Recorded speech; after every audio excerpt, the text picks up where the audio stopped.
Zarur bo'lganda yashirinib yurishni o'zimga ep ko'rmayman. Biz siz va sizga o'xshayotganlar qo'llab-quvvatlayotgan ichki aksil inqilobga butunlay barham bermoqchimiz. Ammo men sizga jazodan qutulish uchun imkon bermoqchiman. Buning evaziga menga sadoqatingizning isboti kerak bo'ladi. Siz va hamkasblaringiz imzolaydigan Sovet hokimiyatini omma oldida tan oluvchi jamoaviy maktub.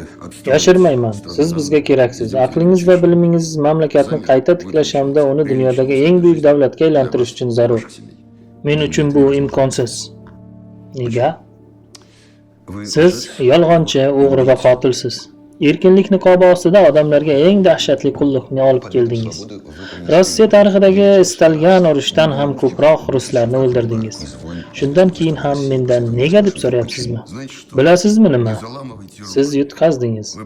Endi kelajak haqida qayg'ursangiz bo'lardi. Kelajakmi? Sizning kelajagingiz allaqachon boshlandi. Umid qilamanki, bu tosh zindonlarda buni o'zingiz ham ko'rasiz. Sizning barcha yutuqlaringiz og'riq, qiynoq va qo'rquv ustiga qurilgan. Odamlardan sizga va g'oyalaringizga sodiqlikni qiynoq orqali majburan tan oldiryapsiz. Sizning keskin bu gaplaringiz kulgimni qislatadi, ammo ko'rinishidan siz aytayotganlaringizga chin dildan ishonasiz. Agar biz jahannam farzandlari bo'lsak, nega xalq sizni qo'llab-quvvatlamadi? Sizni xalq emas, olomon qo'lladi. Bolsheviklar inqilobi bu qaroqchilar va jinoyatchilar isyonidir. Qolganlarni esa qo'rqitdingiz va moddiy jannat haqidagi va'dalar bilan yo'ldan o'rdingiz. Bu shaytonning hiylasidir. Biz faqat adolatni tikladik. Siz uchun jannat 1913-yildagi Rossiya imperiyasi. Buni ochlikdan azob chekayotgan dehqonlarga ayting.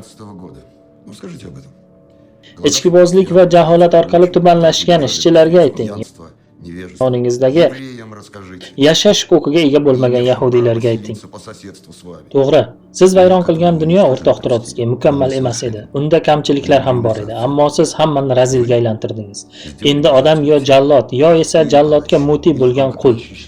Sizning inqilobingiz tubanlikdir. Ha, tajovuzkor tubanlik. Siz qo'rquv bilan hukmronlik qilyapsiz. Bu uzoq davom etmaydi. Agar xalq sizni ag'darmasa, oxir oqibat o'zingiz bir-biringizni yo'q qilasiz.